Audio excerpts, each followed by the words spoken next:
I guess this is the MeteoGate instance? Yeah, so you are now seeing the GeoWeb. This is the access and environment, so this is not the MeteoGate instance, but it's basically the same.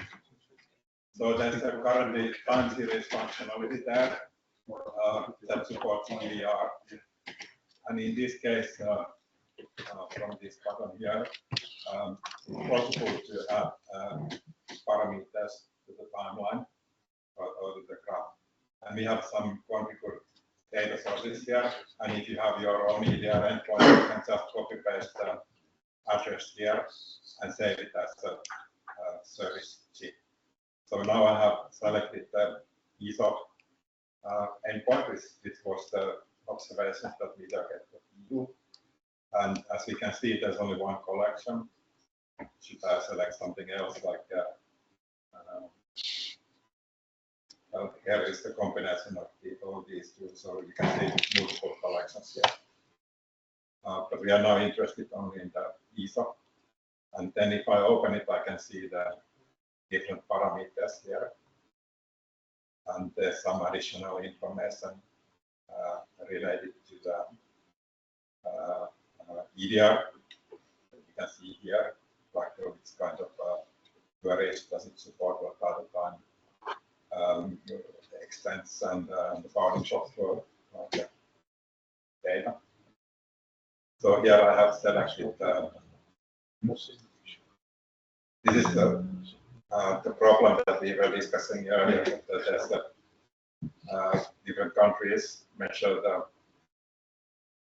observation a little bit differently. So currently, there's 3 countries and 3 different parameter measurements.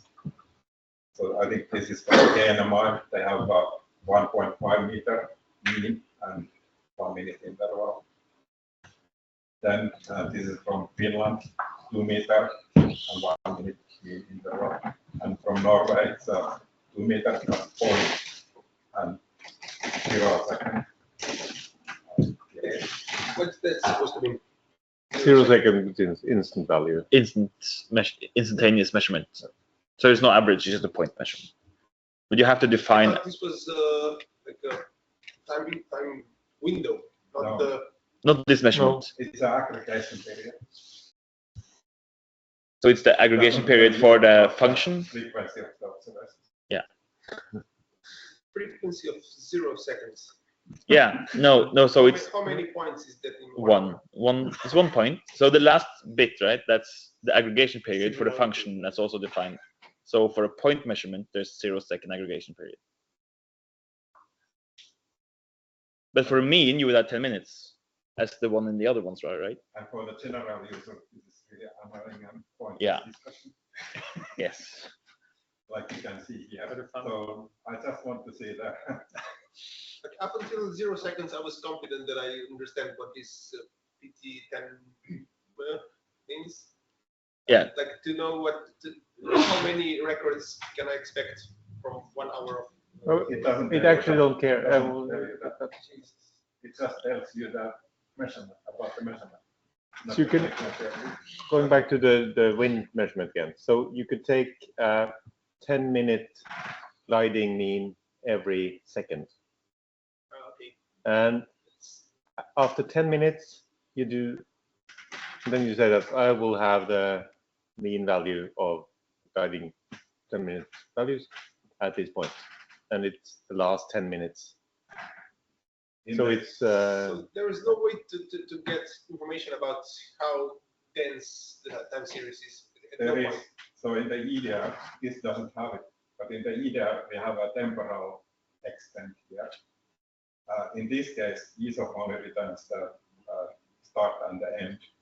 It doesn't have the period there, but it's possible in the EDR cell that this data is every 10 minutes or every 5 minutes. And that's available in the EDR, so the client that is requesting the data knows that you can request the 5-minute interval. But it's a different thing than the actual measurements okay. properties. Okay. Yeah. that's a huge Okay. aha moment for me. Oh, we can talk more about it now. We have lunch. After we look at the example, yeah. So because E-SOH harmonized the units, so even though these come from 3 different countries, the units are marked same way in the metadata. So we only end up in one axis, unlike in the image that the Howard showed this morning. But if I would overlay or add parameter, for example, from the model from Denmark's EDR API, I would get Kelvins. Yeah. So that's why we need the profiles that they should be same. The user can expect the same.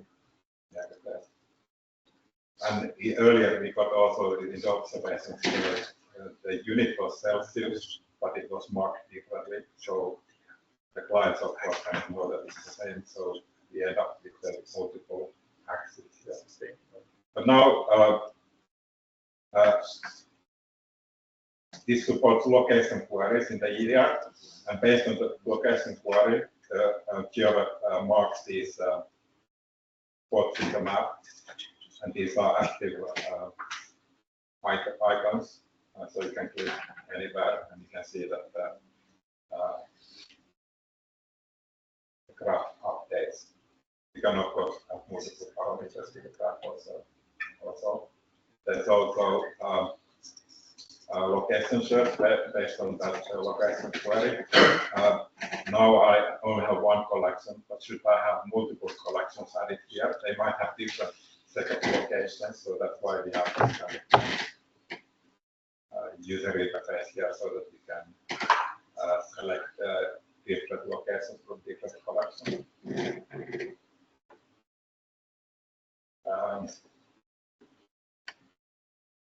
Yeah. I think that was maybe also here. This is the collection metadata. Sorry, not the collection, but the location metadata. So from the location query, this is not standardized either. So it's part of the profile. So we can view what is there, and in this location that we have selected, we can see that these are the parameters that are available from this Pudasjärvi airfield location. This could also have information from which time period the observations are available. That doesn't really make sense in the E-SOH because it is the past 24 hours, but if you implement your climate database where some observation stations were online only certain periods, so you could indicate it in the location query for that location that the data was only available for certain time periods. Because in EDR you cannot do that in the collection level. Collection is the whole collection, meaning all the locations. How did you get the graph shown? So in the Java, there's currently not button where you can open this graph, so you have to use this preset, so just search time series, and it's going to be empty because this is still pointing to the old address, but here you can then remove this old stuff and click this button and select this. Actually, I don't remember. This is probably I added the new location there manually. Yes. So if you use this address here, just remove this altogether from here. So the E-SOH that we have here is pointing to the old location. It won't work because the certificate has a different name. So you can copy paste this here, save. MeteoGate. And now I have a service chip here, MeteoGate. I can see the collection, and then I can select this time I will select air pressure. Air temperature. 0.1.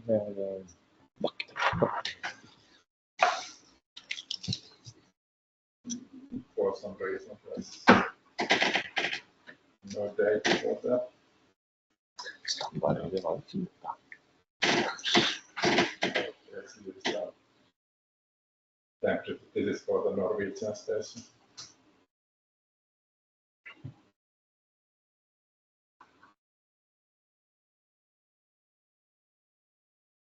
Does anybody else think it looks like frog spawn? Yeah.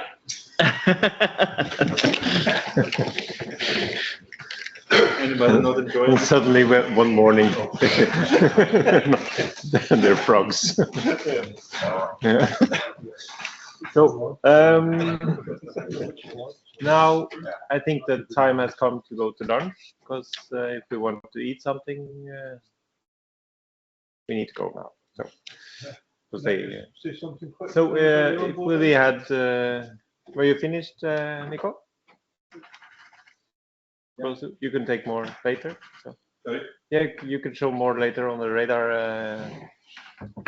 Example. Yeah. Yeah,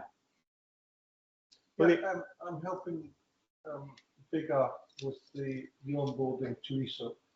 So we'll be contacting, we'll be doing it from two routes. So we'll be going in via the kind of committee level down track to say this is what we're going to be doing over the next few months.